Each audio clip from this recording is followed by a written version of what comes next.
it's great education that he has. He has worked in Guatemala, Mexico, and Germany. And if you really want to know more about him, he is also on YouTube. I have seen him speak both live and on his YouTube videos. And tonight, Dr. Kinkela is going to talk to us about the classic Maya religious practices. Dr. Kinkela, thank you very much. All right. Hello, everyone. Hello. Thanks for having me. Thanks for the really kind introduction. It is great to be here and great to talk about some of this. It's nice. I'm still feeling kind of the post-COVID opening up again. You know, I used to do these kind of things all the time, and then there were a couple years where I didn't do these things all the time. You know, so it's sort of like finally kind of getting back on track again. So again, thank you for having me. I'm always happy to talk, especially happy to talk in places that aren't the classic archaeology places. You know what I mean? So giving a lecture like to a place like the Interfaith Community, I think this is just really interesting and fun, where I can talk about one type of faith in the ancient Maya world and just kind of go along as we need. In terms of asking questions, I know it was brought up to not ask questions to the end. I'm okay asking questions as we go. I don't know if that's going to mess up. It's okay to ask questions as we go. All right. So I do want people to just feel free to just be like, hey, what do you mean by that? You know what I mean? It's completely fine. I like it to be sort of a relaxed situation where we just kind of go back and forth. So I would like to talk about the sort of the Maya world of belief, and there's just a lot of stuff there. So I'll spend some time talking about the symbolism of things, like when you see things in Maya carvings, what do they mean? You know, I'll spend some time talking about the gods themselves, kind of the pantheon of gods. I find that the ancient Maya gods are a bit more difficult to deal with than if you're looking at like the Greek gods or something like that. If you look at the Greek gods, it feels pretty obvious. Okay, there's Zeus, he's at the top, and you know, you have all these other guys. The Maya ones though are fascinating, but the organization isn't quite as obvious. But we'll go through it and enjoy ourselves a little bit. So before we go into talking about the religion of the Maya, who are the Maya anyway? I think you guys have seen images like this. I actually took this photo. This is Tikal in Guatemala. Those of you who are Star Wars fans might recognize it as the Rebel base, right? From the original Star Wars movie, the Millennium Falcon like flies right over right here. And I do have to say, I've been to this site. This is Tikal again in Guatemala, probably, if not the most famous Maya archaeology site, definitely one of them. And this image is taken from the top of Temple 4, which is actually the tallest one, and looking out on the classics of pyramids 1, 2, 3. And it takes a while to get up there. Again, I've been there multiple times, many a times taking students. And it's kind of a hike in, and everyone's sort of sweaty, and you get to the base of Temple 4 where this is taken from, and everyone's kind of like, they want to go up, but they're also kind of tired, and there's the world's like richest Coca-Cola vendor at the bottom of Temple 4, of course. And you kind of climb up. Temple 4 is still shrouded in jungle and trees and stuff. So the way up, they have these series of very nice, but just wooden staircases that you kind of go up and over and up and over and up and over. And you kind of get all the way up there. And on the way up, sometimes I think like, man, you know, I've done this a lot of times. Is it really worth it? And you kind of climb all the way up. You know, this is sweaty. Why do I'm always wanting us to take the students. And then you get to the very top, you turn around, you see that image, and I am telling you, it takes your breath away.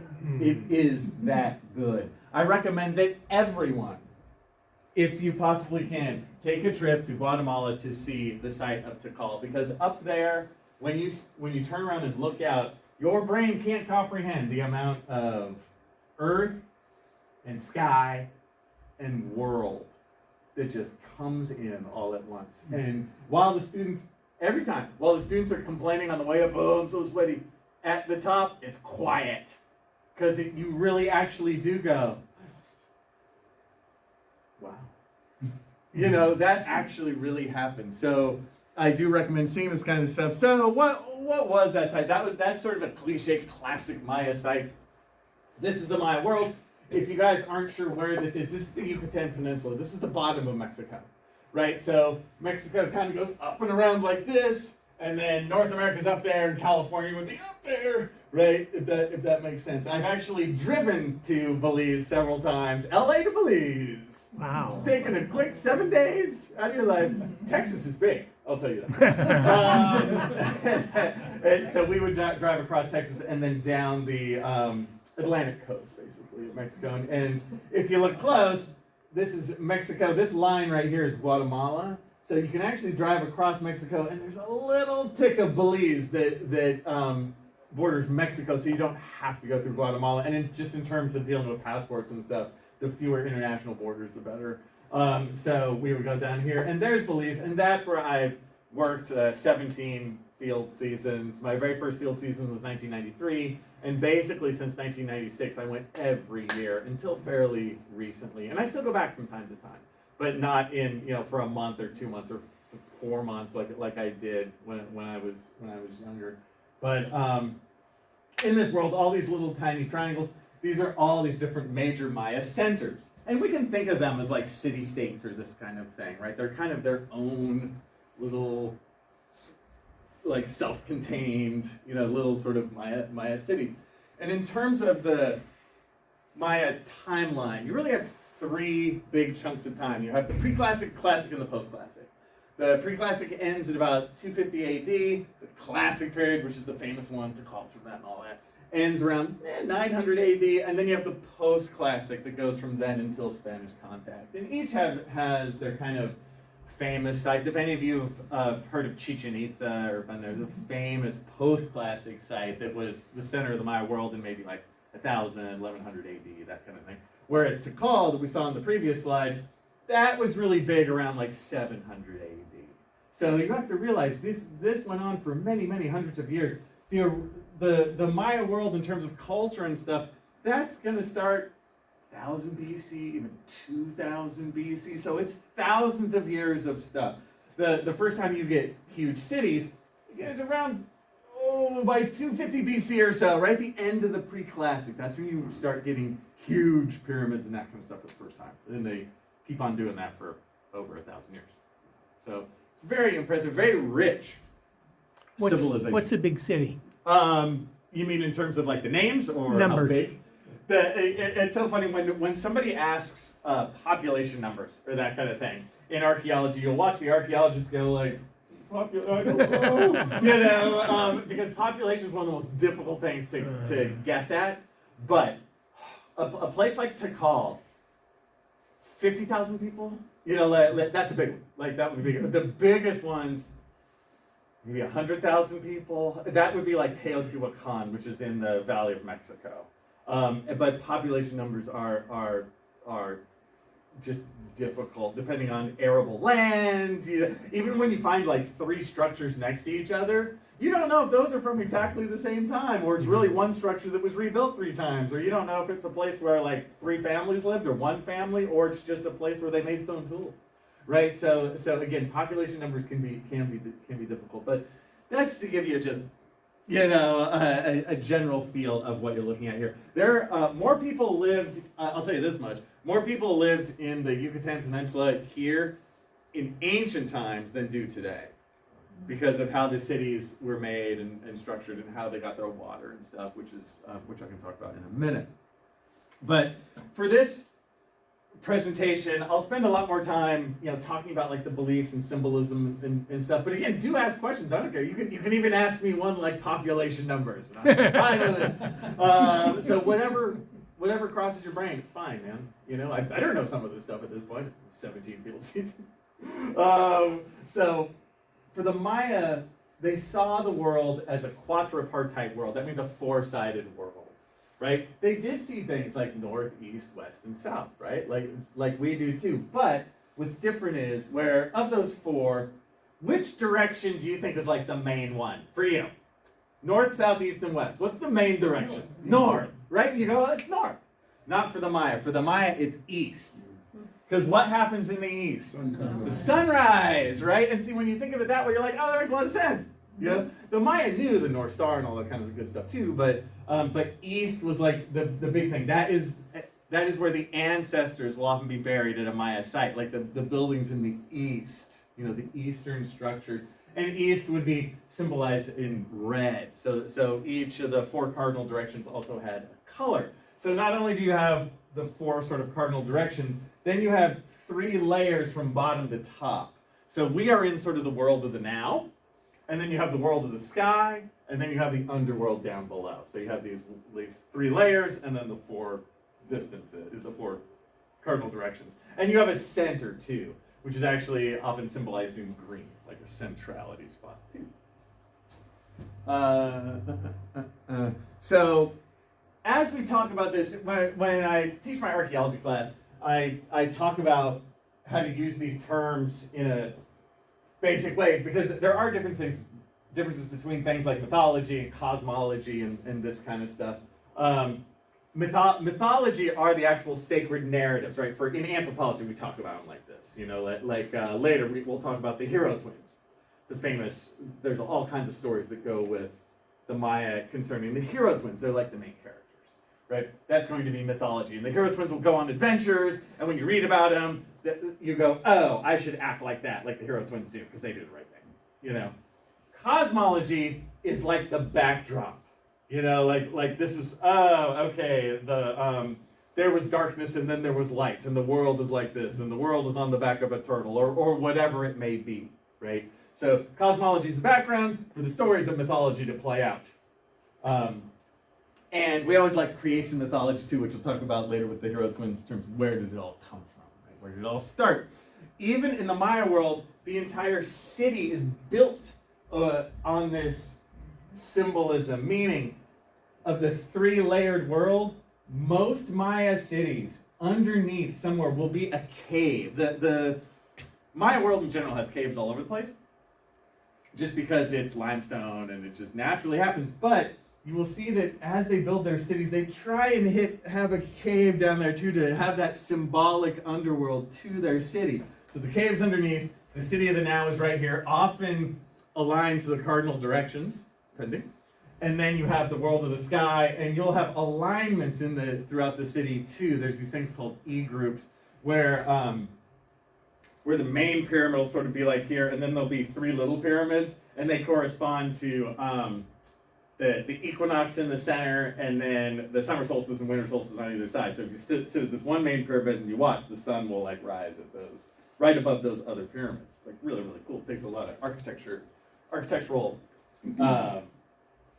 knowledge to do something like that.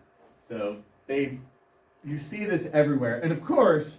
Question? Yeah. The caves would be natural caves, so yes. Would they find a site with a substantial cave to build on? The answer is yes to both. So sometimes they're natural caves, and sometimes it'll be like one little tiny crappy cave, and they knock it out and make it bigger to add to the whole symbolic thing. And you said that they lay it out east to west. Usually, not every time. And how would or north to south? How would they determine east to west? Is it North Star? So North Star, really? It's yeah, it's easy peasy. Mm-hmm. The Maya were very good at astronomy and that kind of stuff.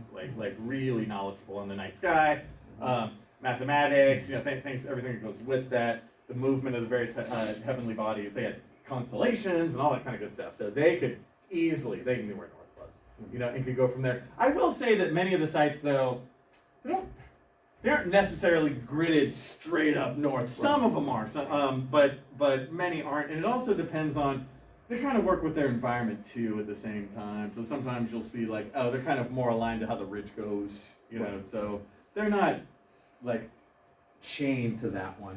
Okay. Everyone's favorite though, it's so of the 3 layers, the world of the now, the world of the sky, and then the underworld. Everyone of course likes the underworld best. Come on, that's where all the good stories are. You want to hear about the world of the sky? No, you don't. You want to hear about Xibalba, right? And that's how you say that. In Maya, the X is pronounced with an SH. Xibalba. And it's much more fun if you whisper it. So on 3, I'm going to have everyone whisper Xibalba. Okay? 1, 2, 3. Xibalba. Whisper one more time. 1, 2, 3. Xibalba. That's only for me, not for you. Sorry. Because the whole audience, when you guys do it, it sort of rolls over to me, and there's this whisper trouble. So that is the underworld, and it is symbolized in 3 ways for the Maya. It is, or you could say there's 3 kind of portals to it. One is caves, makes total sense. Like, okay, hole in the ground, there's Xibalba. The second one is cenotes. These are pools of water in the jungle. Also makes sense. Like when you go in there, you're in the watery underworld of Xibalba. A lot of times that has kind of a watery connotation to it. And then the third one that my students always forget on the test is the ball game. And you're like, underworld with the ball game? What? It's because the ball game in Maya mythology has a lot of underworld-like connotations, and there's a lot of underworld symbolism with it. So those are the 3 places like on Earth that are like portals to the underworld. If that makes sense. If we want to get all crazy about it, you can also refine the layers going up and down. You'll hear things like there are 13 levels of the floral paradise, and is it 9? Yes, and 9 levels of Xibalba going down. Sometimes you see in the architecture, like the 13 levels of the floral paradise, 1, 2, 3, 4, 5, 6, 7, 8, 9, 10, 11, 12, 13. See, so even in their architecture, sometimes they will show this kind of stuff. Really, really neat. That's Temple 1 at Tikal. And not only is it a temple, it is a symbolic mountain that has to do, there's so much stuff here. But one of the things that it is, it's part of the rain cycle. And you're like, temple's part of a rain cycle? What? This is a very, very old belief in the Maya world. It actually even goes back to the Olmec, which are like sort of pre-Maya. You go, and by go back, I mean 1000 BC, more, 1500 BC, long time. And what I mean there is for Mesoamerica, it's not just the Maya. We could go the Olmec, the Maya, the Aztec. Aztec kind of come later. So the Olmec are the earliest, then kind of the Maya, and the Aztec are last. But they all kind of have this very similar belief system. What you have here is this is a side view. This is carved. This is a drawing of a real carving. It's quite large. The cave is here, right? And the sort of ruler or god is seated right here. This is the cave. And then out of the cave comes mist. If you've ever been in a cave environment, it's like super wet and there's mist coming out of it. And for the Maya, the mist comes up and it makes the clouds, and the clouds bring rain that comes back to the sacred mountain into the cave, and that's the rain cycle, right? So this, and I think this was at a museum that was just recently given back. You might have seen this in the news, like literally this week.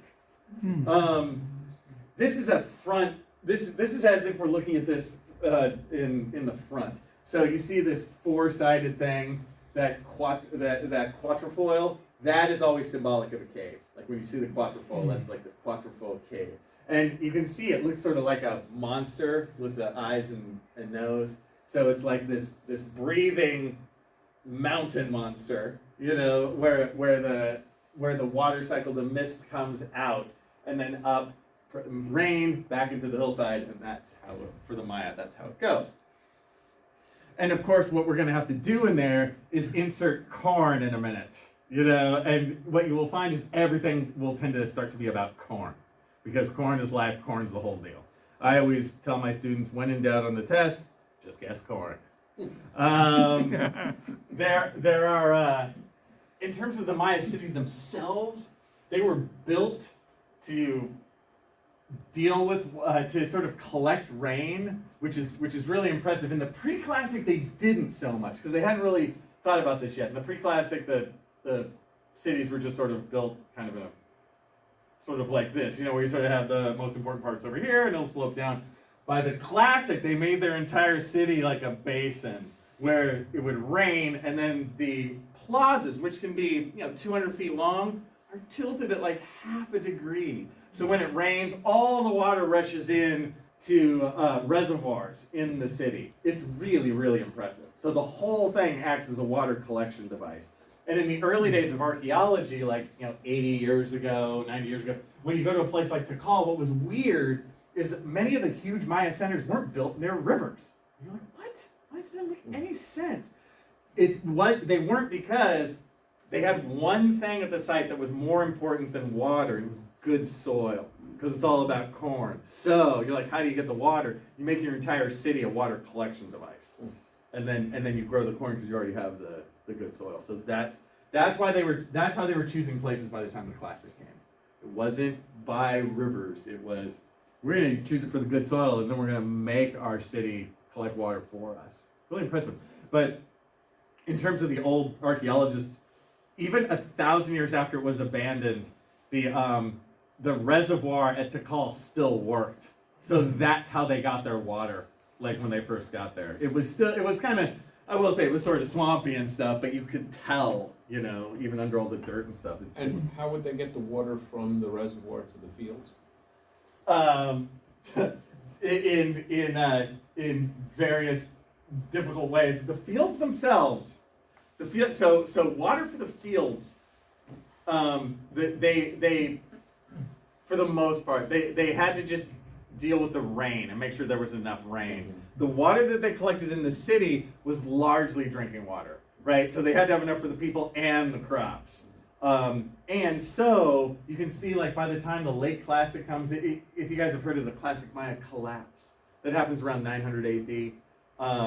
There were a series of droughts right around that time, and it kind of makes sense. The population goes up, they build more stuff, they're like cutting their trees down, they're growing too much corn. And if you guys have ever grown corn at home, you know how it just like brutalizes your soil. Like you grow it, and then the next year you're like, I can't, this is sand, I can grow nothing here. All those things kind of came together, and they just couldn't last through that. Although it wasn't like everyone died or something like that. They just had to kind of have major shifts in their society, like a lot of people moved to the north and this kind of thing. That's where Chichen Itza comes to prominence after this. So anyway, it's a very complex situation with collecting water and then relying more and more on the rainy season to hit in a decent way. Now, we're going to see more and more images that are really sort of rich in their iconography. And I'll just talk about a couple bits and bobs, because it's really so rich that I can't touch on everything as we go. But I'll touch on some of the most famous things. And they are things like this. This is the sarcophagus lid of Pakal the Great. He was probably the most famous Maya ruler of all. He ruled at a site called Palenque, which is actually in Chiapas, and it's just in Mexico. It's on the western side of the Maya world. But if you look closely on this, he ruled over 60 years. And so this was the sort of the top of his sarcophagus. It's really big in person. It's really it's like 8 feet wide, 12 feet long. It's a huge piece of stone that's like on top, all the way in the middle of this pyramid. If you look here, there's his foot, his knee, his butt, and his head. So you guys see that? He's sort of, sitting there. And you can see this cross-shaped thing coming out of him, coming straight up. His hands, this is where his hands are kind of like this. This is where, if you read like Eric von Däniken, Chariots of the Gods, like pseudo-archaeology stuff, he says like, this is proof that the Maya were astronauts, because he's like doing his computer work inside his Apollo capsule, right? And of course that's just completely silly and wrong, but Eric von Däniken sold 7 million books off of it. What are you gonna do? So, but out of him springs, this has nothing to do with Catholicism or anything like this. This is the world tree, right? This predates any connection with the other side of the world, across the Atlantic. So this is the Maya themselves. And so the world tree is symbolic of centrality. There's all kinds of mythology that deals with the world tree. But what this is showing you is this guy, Pakal, is the center of the world. So if Pakal walks by you, the center of the world just walked by you. That's power, right? That's how it's done. And there's so many other things going on here. You see these little dots of 3. That's like jade jewelry falling from the floral paradise, which is up here. There's a bird up here that has its own story in the Maya Popol Vuh, the story of the old bird, and the hero twins have to go hunt him. Underneath, there's a thing that looks like this. Those are the pinchers of a centipede. So it's actually a huge centipede mouth that is the centipede maw of Xibalba. And where do you find centipedes? Underground, right? You lift up a stone and there it is. So the Maya are always using their natural world in order to symbol their religion, and their belief system. So there's all kinds of stuff going on there. If we're moving onward to the Popol Vuh, the Popol Vuh is basically the Maya creation story, but there's way more to it than that. So I hate to just say, oh, it's the creation mythology. It's basically a whole story, and you go on basically the adventures of the hero twins. The Popol Vuh begins, I'll give you the 2-minute version of the Popol Vuh. Basically, it starts in darkness, and then there's light, then some stuff happens, then the gods decide to make people. First, they try and make people out of stone, but it doesn't work. Then, they try to make people out of sticks, but it doesn't work. Third, they try to make people out of, what do you think? What's the answer? Corn. Corn! You make people out of corn, and then it worked, right? So it's their third try. And then some other stuff happens. I have to paraphrase. It's a big book. And the most famous story in it, though, is how the hero twins come to be. So, how that happens is, one day the corn god and his brother, we'll talk about the corn god in a minute, were playing the ball game. And they're really good at the ball game. And they're so good that the Lords of Death who live in Xibalba are pissed because they're too loud when they're playing the ball game. And so they bang on the roof and they're like, hey, quiet. And the corn god and his brother are like, no. And the Lords of Death are like, what? And they're like, yeah, you heard us, we said no. And so the Lords of Death are like, you need to come down here. We challenge you to a ball game. You come down here, you'll play against us. And the corn god and his brother are like, okay. Corn god and his brother go down, play the ball game against the Lords of Death. And the corn god and his brother lose, and they're sacrificed. And the corn god's head is put in a tree to warn others, don't screw around with the Lords of Death. So, one day, a fair young maiden, of course, comes by to the tree, puts her hands out, and the corn god's head spits into her hands, and she becomes pregnant with the hero twins. So then she has the hero twins grow up, and they're just like their dad, they're really good at the ball game. And as they get older, they play louder and louder until one day, the same thing, it's like, hey, too loud, right? And the hero twins are like, what, so what? And the Lords of Death are like, remember what happened to your dad? And they're like, we don't care. And so the Lords of Death are like, we challenge you to a ball game as well. So the hero twins come down to Xibalba, play the ball game against the Lords of Death. The hero twins lose too, and they're sacrificed. What? But they're reborn. Oh. And now that they're reborn, they are more than human. They can do things. They can do things like take their head off and put it back on, and take their limbs off and put it back on. They are like, they are more than. And so they come up with a plan to get the Lords of Death back. And I'm not kidding with you when I say this. This is how the story goes.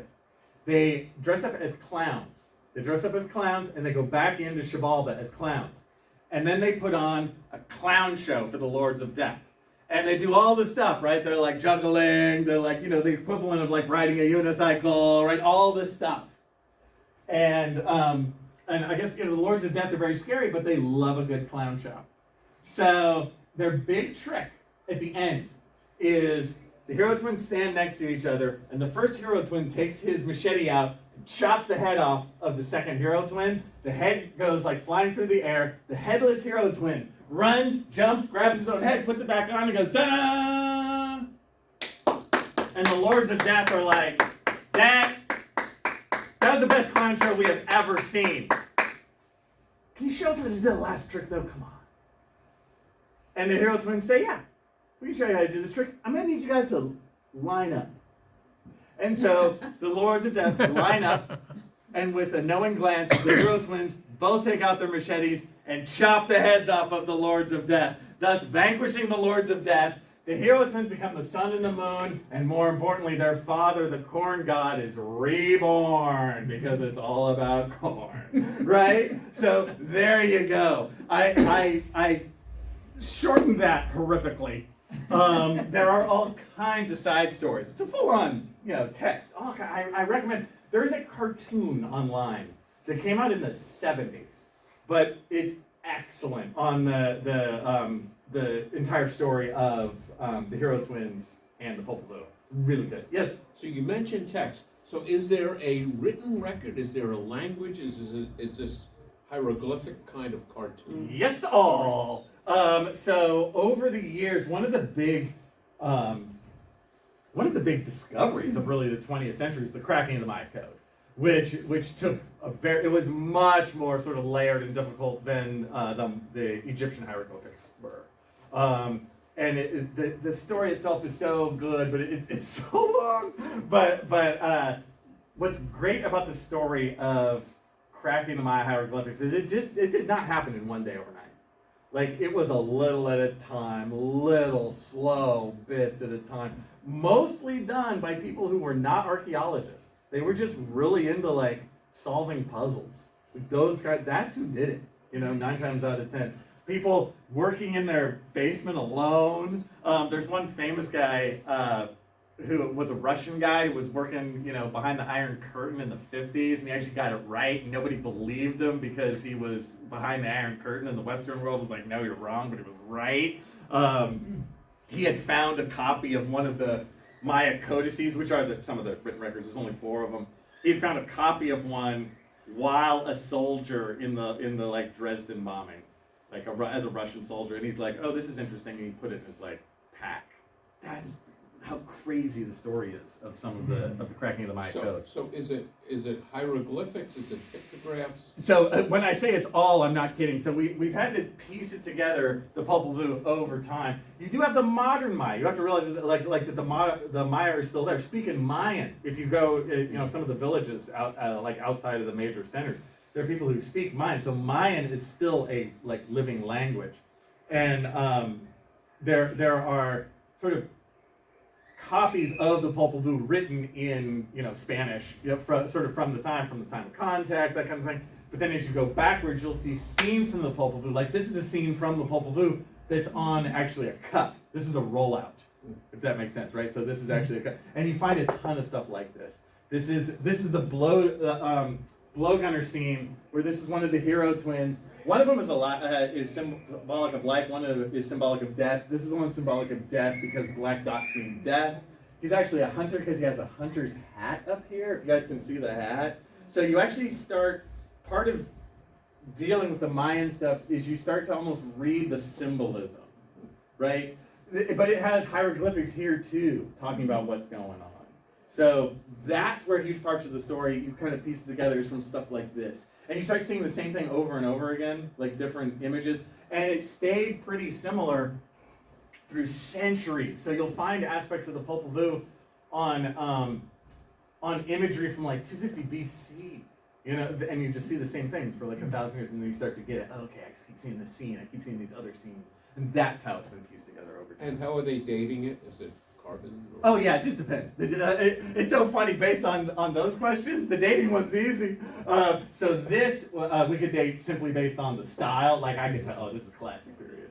The pottery styles change over time. You can look at the pottery style. Oh, this is classic period about 700. You could do carbon-14 if it's organic, like if it's a bone or something. You can go, oh, okay, carbon-14, 1,500 years old. But the dating is like very good on all this stuff at this point because there's so much. When you say corn, is it corn in the modern sense, or is it more like teosinte? Ooh, that's a good question. By this point, it's much more it's close to corn in the modern sense. Okay. So teosinte, the question on teosinte. So the reason you have corn is because of the Maya, right? The Maya made corn, just like you make a chihuahua from a wolf. It's the same sort of thing. It's the same thing. So teosinte, the original corn progenitor from like 5,000 years ago, that's probably from the highlands of Guatemala, and it looks like wheat. There's no cob. Like, it just has like the little, I think it has 8 little seeds. That's it. Each one has a little hair on it, so it looks just like wheat. But if you do artificial selection, just like any farmer would do over the years, you pick the best ones, you finally have a mutation for a cob, and we see all this stuff. If you do like cave art, you'll find it in the archaeology of some dry caves. like way down at the 5,000 year level, you find these little cobs like this. You know, they look like those ones in Chinese food. You guys know what I mean? They look like that. But that's the biggest cob there ever was 5,000 years ago. And then they through artificial selection, now you have this big cob like this.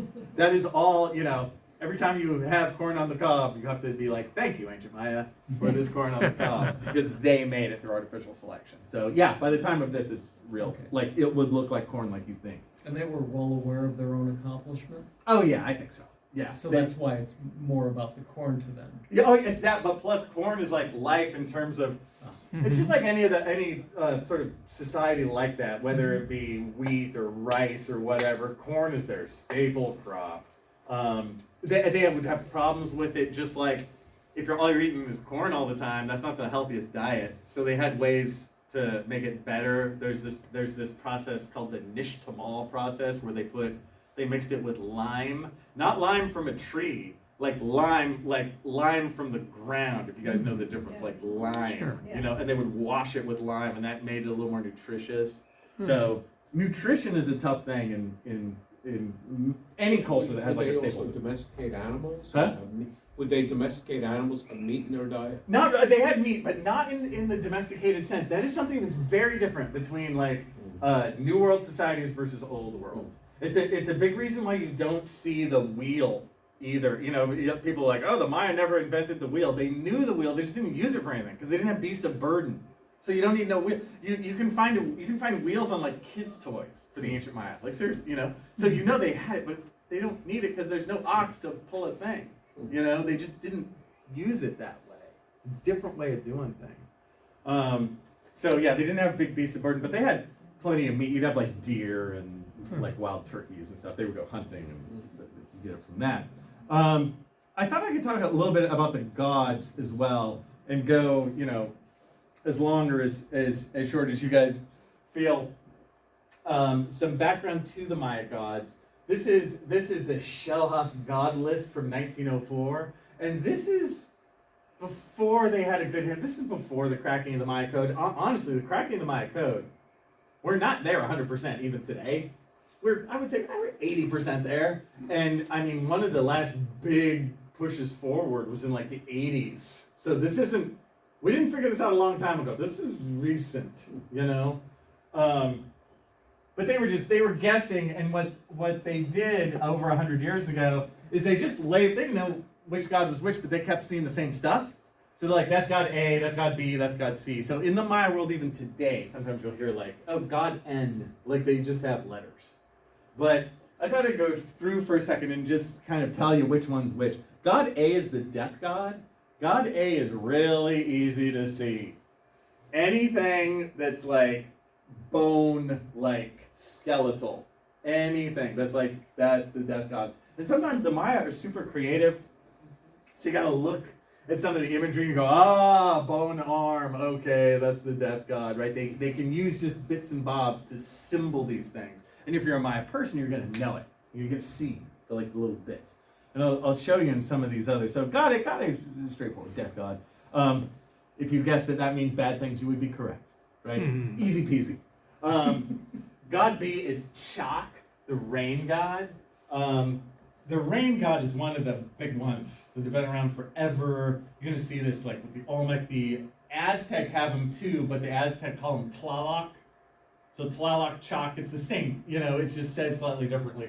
The word Tlaloc is Nahuatl, which is Aztec, language. Much later, right? The Aztecs are late. But how do you recognize it? This is again a piece of one of the 4 codices. This is the Dresden Codex, the best one. Only 4 left. The Spanish burned and destroyed all the others. There used to be thousands. There are now 4. It used to be thousands. Oh yeah, because bark paper. Like, what would you rather do? Draw one of these or chisel one out of stone? Like, forget it. I'll just get some pens and paper and draw one.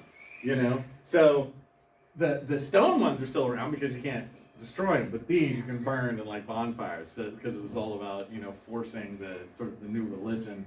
And so far, they just the last one they found, the 4th one that was found in the early 70s. They just had that at the museum in LA. The Getty? Getty. Yeah, it was just at the Getty. I went to go see it. It was required.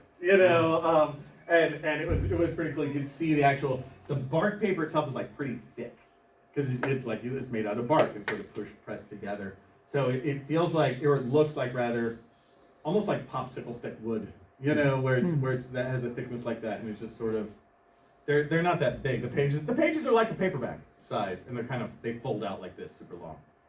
So And how many pages in a codex and what? it's one long thing, but like how many different images? Yeah. They all vary, man. The one that was at the Getty was like the shortest and had like 10 pages. That one's much bigger. Yes. Because he's asking 21 feet long, Yeah, I think that's 1 foot wide, Yeah. 4 perfect calendars. Yeah. So The Corys of Dresden. in yeah, this Germany. is a piece of the Dresden. The Dresden's the biggest one. It's the best one. Mhm. And it's the longest. There's all kinds of stuff. A lot of this stuff has to do with the calendar, about cycles of Venus. It's really chock full of stuff. It's an almanac. Is really what. And we're doing. what's the ink made of? Some of it I don't know. I know that Maya Blue is like the one of the harder ones for them to do. So like But- from a mineral mixed with something? It usually is in my experience, but off the top of my head, I forget. The blacks I almost want to say are made with charcoal, but I forget. Yes. So I thought you said that the soldier carried this in his pocket or something. Yeah, a copy of it. Oh. It wasn't the original. Okay. But the copies were really rare at the time too. He just happened to find a copy, and he's like, "I'll check this out later." And he happened to be really into it. Yuri Konarosov, who did translate some of the major things in this, but it took us 20 extra years because of political situation, you know, to believe him. But yeah, there's a lot going on. You see things like these 3 dots with a bar. If you can see that, that's 8. The Maya count bar dots are 1 and a bar is 5, and they do them base 20. So that would be, what would that be? 3 bars, 3 dots. 18. Yeah, there you go, right? And I'm not sure, just looking at this off the top of my head, what they're talking about 18 what. I don't know, but I know that some of these are calendar dates. But this is chalk. The rain god always has what we affectionately call the gonzo nose, you know? You know what I'm saying? Muppets fans. It totally is. It's gonzo nose. It's gonzo nose. A lot of times they'll have like flint that goes with him, because with rain you also get lightning, and you could make it through, you know, like a spark through flint. He'll have some sort of fang action in his mouth. You sort of you get used to looking for some of these, and you'll sort of see him. This is chalk again. It's harder to see, but there's his nose. And he's actually inside a cenote. That's what this is symbolic of. So it totally makes sense. It's all watery, this water imagery. This is another chalk. The nose is a little bit less, but it's still curved. It's got like a fang sticking out right here. You start to look for those little bits and bobs, and they jump out. Itzamna is kind of the old god. You need the old one, sort of the OG originals. He's always shown, the way you tell, he looks old. I think I have another here, and he has like this disc mirror on his head every time. So you look for these little bits and bobs. Eyes squinty, yeah, and it's the face. So all this other stuff sometimes, if you're looking at the headdress and everything, everyone can have a really nice headdress, but you look a little closer, and you're like, oh, the squinty eyes and looking old. And he looks much more anthropomorphic than the other. Yeah. Oh, they have them all from very anthropomorphic to very stylized. And there's also, I mean, dude, I could talk for an hour about this, but each god kind of will have like an animal aspect to them. So sometimes they show just the animal, or like a human frame with like an animal head, and then you know it's the one that goes with the animal. Here, I like this one. He looks really old. He's got like the eyes looking up, kind of bent over. There's another human looking thing. Yeah. Yeah. Ooh, and he has dots. This might be one of the hero twins. I'm not sure. I'm just going off the top of my head. This might be an image from the Popol Vuh. Just other stuff, you start to notice how this guy there's like this little bead in front of their face. Sometimes you see that too, and that has to do with like like the precious air, like this jade air. It's like a jade jewel, the precious air of the world of the sky, this kind of thing. The Maze God he's big time, right? He's the father of the hero twins. He's always like young and good looking. That's how you know. You look for the young, good looking guy. It's the Maze God. Symbolic of the ruler a lot of times. So even with when we were looking at Pakal earlier on his sarcophagus, he's actually made to look like the Maze God. He's very like young and good looking. Even though when Pakal died, he was in his 80s. He was like he should have looked like the other guy. It's but he didn't. They carved him like that. It's the same like when if they were making a statue of you in the cemetery, don't you want the one of yourself when you're like young and good looking, right? You don't want the one, when you're 80, you want the one when you're 25, and that's the Maya, they're self-centered too, they want to look good. And the corn god is everywhere. It's a very nice Maya classic period. Corn god, dancing. You see this little imagery.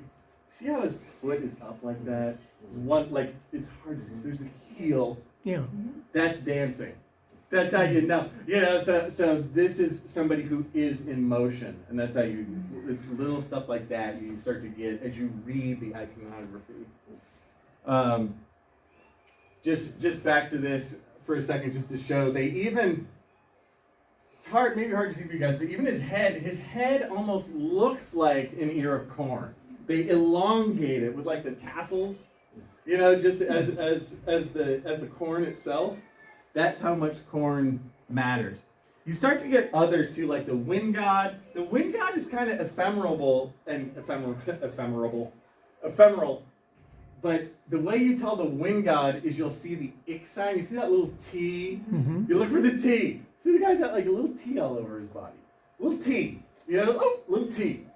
And that's how you know. Now the wind god, there's not as much to say, but I will tell you this. If you work in the jungle, man, you're praying to the wind god all the time. Because it is like still and sweaty. We don't know in California. We almost have too much wind. You know what I mean? We do, like with the fires and stuff. But in the jungle, it can just be like you can look up at an entire tree and the leaves are just like not moving. So wind is a nice thing. Would wind be important in fertilization of the corn also? Oh, that's a good. I don't know. Sometimes I try and figure that. Some of these harder to explain ones. I'm like, why the wind god? I can tell you that he's around, but something like the corn god's easy. Corn, you need corn. We're life, right? Everyone needs corn. Okay, but the wind, I'm like, why is he in there? But he is. So is it from that? I can think of a couple other things. Yes. The wind bring the clouds. Clouds have the rain. That's what I think too. That was my own one. And Yeah. also we have in Yucatan about 260 rainy days. I know. That's The type of rain, yeah. tropical rain, just like in Florida. Uh-huh. Florida, you don't like the weather, you just move right there, Yep. and that's it. There's no other, I know, that's so true. And you know how this is, like, when it's still, really still air, and then the wind picks up, it's gonna rain in about 30 seconds. Like, it goes whoosh all of a sudden, and it's cold wind. It's hot, and then it's like cold, and I remember one day with the crew when a storm, I still think of it in slow motion. I remember we were sitting there and like so hot, and then a really big gust of cold wind was like shaboosh, and I remember in slow motion, I remember going, go, because I wanted everybody to pick up their crap and get to the trucks because we were out at the site and the roads were gonna wash out. So it was like, get to the trucks, get in there, we have to go now. And the truck was about 10 seconds away. I remember grabbing my stuff and running for it. And even by the time I got there, I was drenched, and I was like fumbling the keys, like a movie. I'm like, come on, right? And then we got him, like, is everyone in? Okay, let's go. because it's like these roads are going to be gone, you know. So you're right, that wind, you know, nothing, swoosh, and the rain definitely comes. Let's see. What else we want to touch on? We got a couple other fun ones. The one of the lesser known ones that I'll work up to one last thing is the water lily serpent, which you have Chak, which is the god of the rain, you know, like sort of pray for rain, we want the rain to come. But the water lily serpent, the lesser known guy, is the god of like standing water in cenotes, and a lot of my specialties are in cenotes, so I kind of know this is my close personal pal, the water lily serpent, right? And it's not talked about as much. It's sort of weird and hard to remember because he has kind of a snake body. He has a bird head, and then the way you tell him is he's this snake, but he has always got like aquatic imagery around him, like fish and stuff, always on him, with a water lily on the head. Water lily in the Maya world has all kinds of symbolism, but one of them is also for pure water, because water lilies only grow in water that's already pretty clean. So if you see a water lily growing in water in the jungle, you know the water itself is most likely safe to drink. You know, so and it's also taken sometimes as a symbol of rulership too. Sometimes the king will have this. This is a much more stylized one. Here's the water lily serpent's head, a really skinny wrapped body, a cenote on its head, and then a monkey in the cenote. You know, very, very sort of high-end symbolism. The last that I can sort of end on is one that people ask about a lot, and it's very hard for me to talk about, honestly. I've thought about this a lot. This is Kukulkan, also known as Quetzalcoatl. How many of you have heard of Quetzalcoatl? Yeah, the plumed serpent. Now notice I just talked about the water lily serpent before. The water lily serpent was earlier. And I think, this is just kind of me, I think that Kukulkan and Quetzalcoatl are just a later interpretation of this earlier water lily serpent deity. They're all related to water.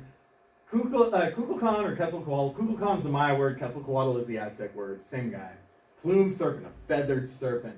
The feathered serpent also goes with wind and water all the time. So that idea of this plumed serpent, sometimes maybe even the sky serpent, who's maybe bringing the rain through the wind. Quetzalcoatl has a lot going on, but it's hard to nail down. It's not again, not like the corn god. Corn god is so easy. Quetzalcoatl is more nuanced and got kind of more to him. Yes? The body of the snake represents calendars. What's funny is it depends, because some of these we're looking at 2,000 or 3,000 years of history. So over time, sometimes it can have more of that, sometimes it can't. It represents what? I didn't understand. Like calendars, like Calendars. yeah, like time. Yeah. So today we have 3 types of snakes, rattlesnakes. Mhm. Florida or the East Coast, they have the moccasin water rattlesnake. Yeah. On the West Coast, we have the diamondback. Yeah. And in the middle, Texas, we have timber. Oh right. Timber. But in Yeah. Yucatan, we have Durisus rattlesnakes. So which in your area? So for me, just in the Belize world, the main snake was the Is the same one? Belize. Like so we would call it yellow jaw or Tommy Goff. Timber rattlesnake. Yeah, but like diamondback, but no a viper. Yeah, because the snakes, when they're going to have babies, Mm-hmm. they lay eggs, all of them. The rattlesnakes, babies, they get born alive. Mm-hmm. Right. Oh, okay. Yeah. No, it's true. And again, these kind of things. See that we're talking about thousands of years of history. So you have some of the symbolism morph over time. Quetzalcoatl tends to be a little later. You know, like I don't really see Quetzalcoatl in like pre-classic early. You know, I mean it's more water lily serpent. So it's true that you can look at these in different ways and see different interpretations of it. You know, over time. For me, like Kukulkan or Quetzalcoatl is a tough one to sort of to nail down. You know, I wouldn't say it symbolized calendars like the whole time. You know, it's going to morph just because think of any other belief system that you have. Was it the same 1,000 years ago, or 2,000 years ago, or 5,000 years ago? Right? It morphs depending on more modern needs. But I guess my last bit that's always fun to talk about too in terms of symbolism. This is a canoe that would be paddled up the Milky Way, and it was done when the king was going to enter the water. Enter the water doesn't mean go swimming. Enter the water means death. It can also be enter the road, because you're going up the Milky Way. So these are paddler gods on either side, paddling the dead king. You can see he's like, oh, I'm dead, right? You can see the little hand. Is that similar to the boat of millions of years? The what? The boat of millions of years. I don't know what that is. That's Egyptian. Oh! The boat of millions. It's, Not similar? it's funny. It's one of those things where it's like two very separate stories that work really differently but happen to converge. And like the solar boat. Okay. Is what you're talking about, or- exactly. It was when you say- Although in Egypt it's all about the Nile. Like I would joke with my students for the Maya class, it's all about corn. Always guess corn. In Egypt, just guess the Nile. So guess corn, guess the Nile. So that is going to be about the Nile and about taking a trip up the Nile. This is more symbolic. We're taking a trip up the Milky Way to the And when you say floral Milky Way, paradise. you're talking about the stars? Yeah, the stars in the sky. So this is like taking him up the Milky Way to the floral I paradise. think the Egyptian mythology talks about crossing the river Styx. It's I'm not even sure what that is. In Egypt, you end up in the land of the reeds. It has the same vibe, this sort of peaceful world. So there's so much to talk about. With that, that's my talk. That's me. If you're like, I want to see more of him, I'm King Keller Teaches Archaeology, my YouTube channel, and I do a podcast every other week called the Pseudo Archaeology Podcast, where I talk about like famous fakes and all that kind of stuff. There you go. Thank you. Thanks everyone. There we go. I do have a question about the average Mayan person during the Yeah. Classic period. Absolutely. How did they participate in these beliefs? Did they go to church like we do? Did they believe in a pre-life and an Yeah. afterlife?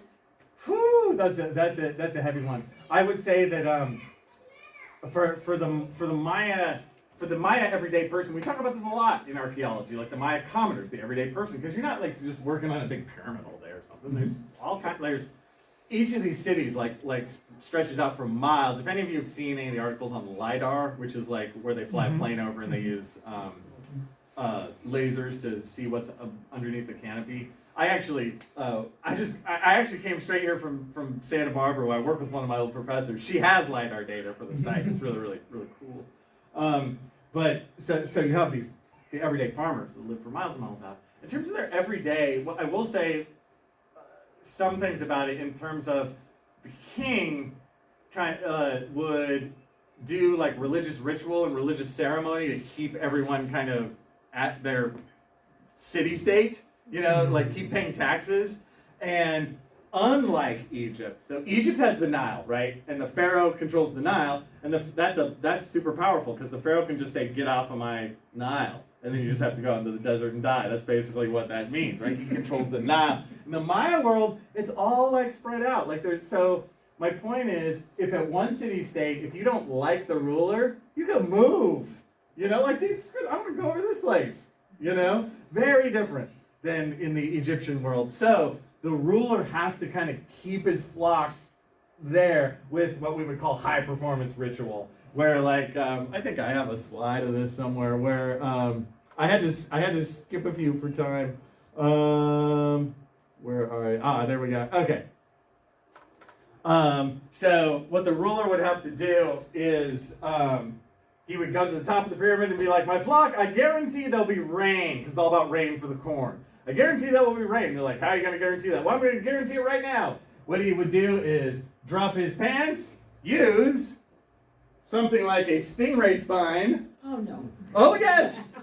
And then stab himself in his own penis and let the blood flow down into a bowl that would be full of paper, and then light the paper on fire, and the smoke would go up to the ancestors as a sacrifice. A ritual sacrifice always has to have a sacrificial part. Like, it has to hurt. Like, you can't just be like, "Oh, I'll just write him a letter." No. Sucks to be king. And it's not It does. It's in those moments. And I swear, I always wonder. That's why. I always wonder, like, yeah, how often did they go like, on my flock, I'm gonna do this. Chicken blood. You know what I mean? Like, So, come on, they're on the pyramid. It's a ways away. Yeah. Did they ever do human sacrifice to like the Aztecs did? Yes. Not as to my feel. The human sacrifice got a little bit more common in the post-classic, meaning after 1000 AD, with the influence of central Mexico, which is ultimately going to become the Aztec Right, region. okay. And I'm not here to say, I don't think of it, people think that human sacrifice happened a lot more than it did. You know, if that makes, because it lodges in your brain, you know, and you're like, ooh, human sacrifice, ooh, that's so interesting and macabre, you know. For the classic Maya world, well, you would find human sacrifice every so often in the cenote sometimes where I work, but it was very specific. The people they would sacrifice, again, this isn't every day, this is, you know, very special, very severe occasion. The two most common people sacrificed were captives from warfare. You're in warfare, you grab some people from the other city-state, and of course, those are the ones you're going to sacrifice. Them or bastard children. I know, it's a bummer, but I'm just reporting the news. You know, that's that, and they would use either of these two, very strongly male, was usually, how do we know this? Because we found human remains in the cenotes from time to time. And we have Spanish accounts too, so we sort of piece this together. And what they would do is, if you're going to sacrifice like a captive, going to have them come out to the edge of the cenote. There's a little like water shrine. They're going to do all these rituals, and then they were going to slice across the chest, not taking out the beating heart like in Indiana Jones, you know, Udruba or whatever, like the guy said. It's not like that. You slice across, and it's of course super bloody, and the blood flows like rain. Because that's the deal for rain. And it is a ritual sacrifice. It's got to be, it can't just be, again, you're not sending an email. It's like, boom, big deal, you know? And so, and it was important to them too. It wasn't like they were like, okay, next, like that is a big, you know, important, sad, like you put yourself in their shoes, you know? They need rain. Their crops are not growing. And you saw more of this near the end of the classic too. Because of droughts. Yes? All right. The Aztecs had priests, or of sorts, Yeah. if you will. Did the Mayans have a similar aspect to their religion? I would say yes. It's not recorded quite as well as some of the Aztec stuff, I would say, when it comes to something like that. But as with any of these guys, you're talking about, they're all complex civilizations, and when you have a complex civilization, you're going to have a priest, what we would call in anthropology a full-time religious specialist. So a shaman is a part-time religious specialist, right? I got it. So like a shaman can do his thing, but also at the end of the day, he still has to like grow enough corn for himself. A full-time religious specialist doesn't have to grow corn anymore. You know, like they can do religion all the time. And yes, the Maya would have those people. Okay. Since it is about the corn, Yeah. did they bind their children's heads to elongate them to make it Yes. look like a year So old? there's so much that can cover. So the elites, right, the high class individuals, what they would do for their kids when their kids were born is they would bind their head. And I've seen some of the skulls. Like this is, you know, through archaeology, I can tell you it's true. Find the skull. And to make the head grow out like this to more closely resemble an ear of corn. And they would also put a little bead in the center between their eyes so their eyes would cross because that was seen as attractive. So you have a head like grown out like this with crossed eyes. Oh, and then with jagged teeth too. They would file the teeth in a jagged way. And that was seen as the height of beauty, right? Wow. And we might all laugh at that, right? But then we're like, oh, that's so silly and weird. But excuse me while I put sailing bags into my breasts. exactly. You know what I mean? Right? And we're like, oh, that's normal. It's, again, all people have their own view. Do we know what the ball game was? I think it's, Oh my God. is it an Aztec one where they throw it? Absolutely. I can do the ball game all day. So the short answer is the ball game, there isn't a standardized field size. Which is interesting. So you have big ball court, small ball court, depends on the site, but like every Maya site has ball courts. Ball courts kind of even went towards, you can even find them in the desert southwest. There's certain sites in like Arizona. So it's something that is spread through time. And of course, if you find that, you also have corn that was traded up and this kind of thing. So with the corn came the ball games and came other bits and bobs of the religion. So the ball game, I like to describe it as sort of rugby or really angry soccer, or anything like that, where you can't touch the ball and it's a solid rubber ball. So imagine that, like hitting you, it's a heavy, played by players with, I think there's one of the slides early on. Oh yeah, there it is. That slide, that's a ball player with a ball. So there's the ball. He's like knocking it off the side of the court. So you can't touch. And he has on like safety protective gear, just like a football player or something would have. Because it's a tough sport. And this ball, this is one of my favorite things. There's a number 14 here, and I believe that says this is a number 14 ball. So like the Maya would have, just like we would have with a volleyball or something like that. I'm not sure. There might be a little bit more to that, but there is a very obvious number 14. Do you have a sense of what the? I'm sorry, Bobby. Go ahead. Yeah. The pyramid temples, were they just as a designation for a community, or did they actually do rituals or services or something within those? The answer is yes to all. Yes. So the pyramids, that's a great question. The pyramids themselves are first and foremost like where the dead rulers are, right? So, and the Maya would build their pyramids in an onion skin way over time. So like 1,000 years ago, there was a little pyramid with the ruler, and then like 30 years later, they'd add on to it and put the sun in, and then 40 years later, they'd add on to it and put the grandson in. So for archaeology, you have earlier pyramid forms as you dig in, right? For the Egyptians, they just built like one. So it's very different construction-wise.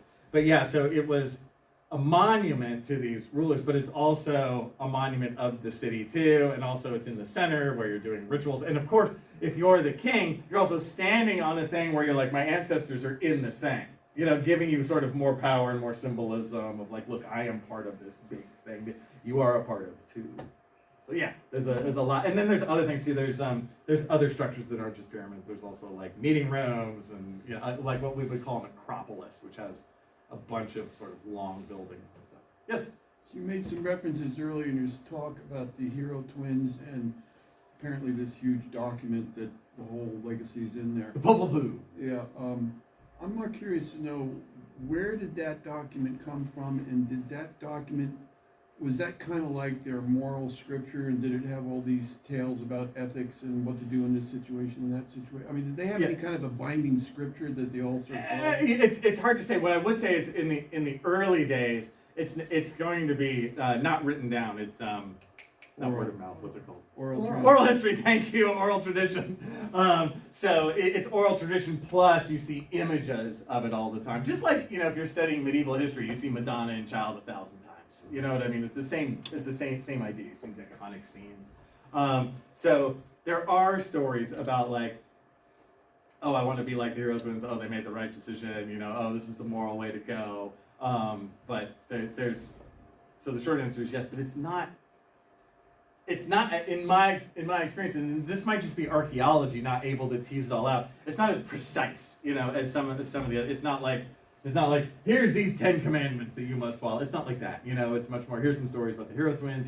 Here's how the world came into being. Here's how we became people. Here's some stories about how the hero twins got over various adverse situations. It's like that. And do they have any sense of where it came from? It's old. Like what I would say is the earliest imagery that we have found so far. Definitely over 2,000 years. There's some really good imagery from like 200 BC. And just because we found it doesn't mean it's the earliest one. And that's really good and really sort of When you say imagery, what are you referring to? Like a mural, like a really big mural on the inside of the guy. I talked to the guy who found this. It's like really incredible. It's like this mural that goes across the sort of top of this room, and it has scenes of the Popol Vuh like across it. It's like the Sistine Chapel kind of thing, where it's like you have these different. And would this have been in a pyramid? Yeah, it's in a pyramid, and again, pyramids are mostly solid. It's almost in this little side part of the pyramid, in a pyramid that's not super huge. Like it's not, it just happens to be that they just lucked out. He actually, I think, he was super hot and walked into a looter's trench. The looters had been there. Yeah, there's really bad problems with looting in the jungle. And so the looters had already broken in, and he came in there just to like get out of the sun, and was like, "Oh my god!" You know, the looters might have taken some artifacts or whatever, but the real thing was the mural, which is incredible. So, I've been on digs in Israel, and I'm very interested in biblical archaeology. And, you know, it's sort of sand and digging and scraping and toothbrushes. Oh, I know. And I'm curious, in this environment, it's so rainy. I can only imagine that every surface has things growing on it, which ultimately is destructive. It is. So It I'm is. just curious, what is a dig like? Well, in if this you want world? bad preservation, you've come to the right place. Yeah. So there's so much there. So first, we're always rushing against the rainy season, Right. like because the rainy season is going to come by July 1st. It's over, you know, and even by depending on the year, June 15th. So I remember like the years when I was at Northridge or whatever. It's like we would get out like May 15th. I'd be on a plane like May 16th. You know, and just hoping for a couple weeks before it got really, really awful. Some years I would spend my like spring semester there or something and get there in like February or March. It's much better. So you're trying to the dry season, and then yes, you have to you have to bring stuff like Sifting screen. oh yeah, you got your screens, but you also have the cutter, what you use in your backyard to cut roots and stuff. Moppers. Huh? Yeah. Moppers. Yeah. Well, we have a machete, but also all the different cutting tools just to get through the various vines, roots, all that kind of stuff. You get through that. Yes. That first shot you had of the Tikal, we've been there, and we up on top of it, and you kind of look across and you go, boy, there's a mountain right there. Oh, yeah. You know, Yeah. and then you realize that it's not a mountain; it's another Yes. temple that has all the vegetation on it Yeah. still. Yeah, And that's you know what people that it's think. all been gnarled by roots and plants. Oh yeah, there's so much of that, and you know, my students all the time are like, "So has everything been found?" I'm like, "No." Okay, this is the center's So when been we're cleaned looking down. at those buildings, were they covered with growth and then Yes. cut away? Yep. You have these really great pictures from like the 1860s. There is also, there's stuff under there. Yeah. Oh yeah. Yeah, And, you're only seeing the big amazing. biggies. Like you could find a new pyramid that's only 50 feet tall. I'm sorry, you know, but you go, yeah, it's tough, but you could discover an only 50-foot tall pyramid. There's still so many that are right So underneath. I the would temple. think like LiDAR and radar and would be Yeah. super Oh, helpful. Oh, it's great. I will say, to give archaeologists credit, we have found most of the stuff on, you know, even without LiDAR. When you watch the media and the news, they're like, new site discovered. I'm like, not exactly. I would say, the site we already knew, improved upon. You know, like, because they just find a little bit more. Although it's funny, every so often, at one of the sites I worked at, we missed one. We missed a fairly big structure, and we were like, when we got the LiDAR back, we were like, oh, you know, because it was like right there, and we just thought it was a hill, you know, but it happens. Yeah. I remember as a child, when they first started finding them in the Yucatan, Yeah. and a National Geographic had a huge spread, and it was like, oh my gosh, look what's here. Yeah. And nothing had been known to the, you know, the Outside community. world. Outside world, Yeah. thank you. Yeah. No, it's more and more all the time. Yes. About the construction to make those temples last for so many years. Yeah. They cook the limestone. Yeah. They mix it with the white ground, which contains clay. Yep. They make the mix. 50% water, other 50% bubble gum, and the sap of another tree named Chactea. Right. I think it depends on where you work. It takes about 40 days to make the mix. All the day, every single day. They have to move it. When they put the stones together, bubble gum gets dry, consistent, repellent to the rain. Yeah. Oh, some of this. It depends because the limestone is also burned. You also have to burn it, before you use it. That's it. We did 1 year on one of the archaeology projects I was on. We did some experiments on that with burned lime and tried to make our own like lime plaster. But I will say a lot of the reason that these things are in good shape is because they were covered by the jungle. So while the preservation tends to be really crappy, when it comes to like limestone, and once the jungle covers it, it can protect it from the rain. So one of the worst things you can do is actually uncover this, because then it gets hit by the rain and everything. It starts to melt. Like I've seen things just fall And apart. it's acid rain, right? It's the acidity. Not even necessarily. It's just because you have old, like you have a construction that was made 1,000 years ago. It Right. just can't be that great anymore. And it also depends on the quality of the limestone a lot too. Where certain Tikal is pretty good, I think, but there are other just areas where the limestone isn't as good, and the site itself is much more just. It looks like it's melted, you know, and it has to do with the quality. So yeah, there's a lot of variety on all that kind of stuff throughout. My world's big, you know. And could you comment on Mayan culture as it exists today? Sure. In some of these areas? You know, people tend to forget that there's like 7 million modern Maya people, you know, living Wow. in the world. So this is a time when the culture was not, you know, decimated or something like this. The Maya, I always like to say the Maya endure. You know, they'll be around. They know how to operate in the jungle. They have a very rich culture. They have no problem sort of trying to piece it back together, except for the hieroglyph. Like the hieroglyphics is something that we work on for a long time, but yeah, their culture is just rich, vibrant. A lot of it, like if you go to Maya communities and stuff, a lot of it is sort of mixed with like Catholicism. You'll have like a hybrid in terms of religion and stuff. You'll see that in like Guatemalan villages and stuff. You'll have classic Catholic days, you know, but they have a serious Maya influence in them where there's something new. That's really cool. Yes, did you have a question? Read the question of the gentleman. Today, 2023, we have about 3 million people who don't speak Spanish. Right. We live in small communities in the middle of the jungle. We still make our worship our gods. Mm-hmm. Chak is the main god. Right. Yes. And the agriculture. When we make a table, we have a table, 4 corners, kids, they go down to play like frogs. Uh-huh. And the frogs, they're gonna call the wind to bring the cloud to have the rain. Right. And everything is religion. Mm-hmm. My first language is Mayan. Right. My last name is a Mayan, and I still working as a tour guide in Mexico. Right. And then is it what language? What Maya?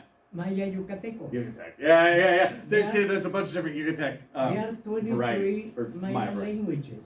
Yeah. 22 of them dialects, Mayan language, because we have the alphabets, and we have the past, the present, the future. Right. Tense and verbs? Uh-huh. Yeah. Yeah. Oh, sure. And the language is written Yes, in a Mayan script or? Only thing, Sorry? you have to learn the language Mhm. when you get born. Right. 10 years old, forget about it. No, you can learn. You can learn it when you're older. I have the same problem You can learn when with you're Hebrew. older. The accent. Yeah, maybe, but The accent, because one word, 5 things. yeah. No, and again, obviously, you know, you speaking Yucatec, that's really great. I don't speak Yucatec. I know a couple words of Maya, you know, to get along. But I've been to Maya villages where it was very difficult, where I don't speak very great Spanish, and they didn't speak very great Spanish. So we got together, we talked in broken Spanish because the first language was Maya, you know. Yeah. So no, that's really great. And yeah, just so you guys know, there's all these different dialects, right? A lot of my friends are Mopan, like so Maya Mopan. So like, and Yucatec, you from north? Well, tour guides in Mexico freelance, and Yeah. we go any places. I mean we your want. family though. Oh, it's in a small community close to the archaeological zone of Uxmal. Oh yeah. Muna. Yeah, I've been in Uxmal. In Muna, Uh-huh. that town, everybody speaks Spanish, Right. Mayan. Right. Would they write the Mayan language with, you know, Yes, only with the high letters class that we use? people. Oh. Yeah, not But today nobody readers and write it because you are a priest Mhm. you have to know how to read and write, because that education goes to your son, grandson, on and on. People like me, so ignorant, you keep me so ignorant, easy to control. Yeah, Right. that's the Like thing. other cultures. Yeah. Like to- Right, yeah. Yes. Doctor, I have a question. Last century, the books that I would recommend would be from the stewards from NGS. A personal question for you. What books would you recommend this century? For just the Maya in general, Yes. like just overview and stuff. There's a couple. There's one by Michael Coe just called The Maya, which has been around for a long time. I find that one the easiest one to just sort of digest and deal with. There's others that are bigger, but they're like really like heavy, you know. So I like The Maya just because it's smooth. Michael Coe's The Maya, and then there's another one by a friend of mine named Heather McKillop. And hers I think is called The Ancient Maya. All these titles are so similar, you know. I can't remember The Ancient Maya. I forget. But Heather McKillop, her book's really good too. Those two are my favorites, just in terms of like, hey, you just want to know. I'm like a curious, you know, person in the public. I want to know more about the Maya.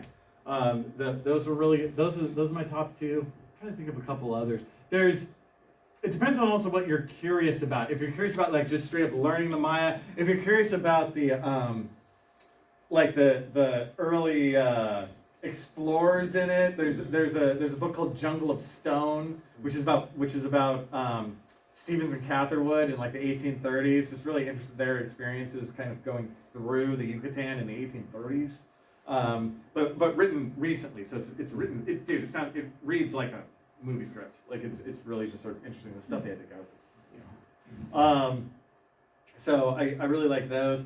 I'm trying to go off the top of my head. Another one by Heather McKillop, which I just totally dig, In Search of Maya Sea Traders. That's her sort of field work in terms of what it was like to work in like a very small local community in Belize. She worked on the coast in search of Maya sea traders. Yeah, in terms of the learning just about the Maya, those first two I said, the Maya by Coe and Heather McKillop's The Ancient Maya, those are my faves. And when you teach this, it's at universities and it's elective courses? Yeah, I teach it at Moorpark. Like, Oh. yeah, so it's a lower division elective. What's great about stuff like the Maya or Egypt, well, any culture class, it could be anything. You can teach it as lower division or upper division, it just depends on how you do it. Yeah. And I love teaching those classes because they're really big hooks, you know, for students like into the major or into an interest in archaeology or anthropology or just Would it be an entire class on Maya? Mysteries of the Ancient Maya it's called. And there's also one to Egyptology. It's all the same. For Mysteries of the Ancient Maya, I use Michael Coe's book just because I find it to be the easiest to deal with, and it's not too huge. But you also have a podcast. Oh yeah, so You can tune into that. You can there's I'm actually part of two podcasts, but my main one is the Pseudo Archaeology podcast, which is this Wednesday. Every other Wednesday. But that one is just about, you know, any sort of like fraud. Like I talk about Eric von Däniken on one of them, you know, Ancient Maya astronauts. So Ancient Maya astronaut, I did and it's very sort of lighthearted and I joke around. Ancient Maya astronauts, I voted myself as the stupidest fraud of all time was Ancient Maya astronauts, and I dare anybody to find something stupider, you know. So there's other the other one that was in a close race was lizard people, you know, the idea that there's lizard people living under the ground. Come on, man. Oh, but there are. I know, dude. I get hate mail every so often. I got hate mail after the lizard people episode, and so I of course made fun of them on air. I'm like, you're unsubscribing because of the lizard people episode? You wanted to hear the other side, the pro lizard people side? Are you know? Come on. But yeah, so it's that sort of thing. That's what I do, and I find that it's important because there's so much stuff out there. It's very unfortunate. There's so much stuff out there in like the media that gets money that where you can make these big shows like Ancient Aliens and that kind of stuff that pushes this like just totally false narratives, like Pakal being an astronaut or something. And it's like, no, you know, we need more shows that are real shows. Yeah. But well done. you know, it's our first. Anyway. Thank you, Dr. Thank you. Kinsella. I think I'm going to- Dr. Kinkella, thank you very much. It's been a pleasure. It's always fun. Thanks for the time you spent answering Yeah. all our questions as well. Glad to have you here. Anytime, man. And with that, Yeah. Grantham, you're gonna take us out? Yeah, thank you very much. Yes, I think I learned a lot tonight. How about you? Yeah. And, thank you for enlightening us, Dr. Kinkella. It was fun. You guys were a great audience. I love the questions throughout, man. That was killer. All right, and like I mentioned earlier, please go to vcic.info for more information on this and other events that we're having. And we have a survey for all of you to fill out. Please do so before you leave. And on behalf of the Ventura County Interfaith community, I want to thank you for coming. Thank you very much. That's good. So you, it's an archaeologist? No, I'm a rabbi, Okay. but Thank you I very spent Oh, sure. That was lots of a fun. year in Israel. Make sure. And Have you- actually, part of have the you program been- in Israel is to be on a date. Have you heard what many people believe Mayans, one of the lost Shall I tribe fill of my Israel? mouth? I haven't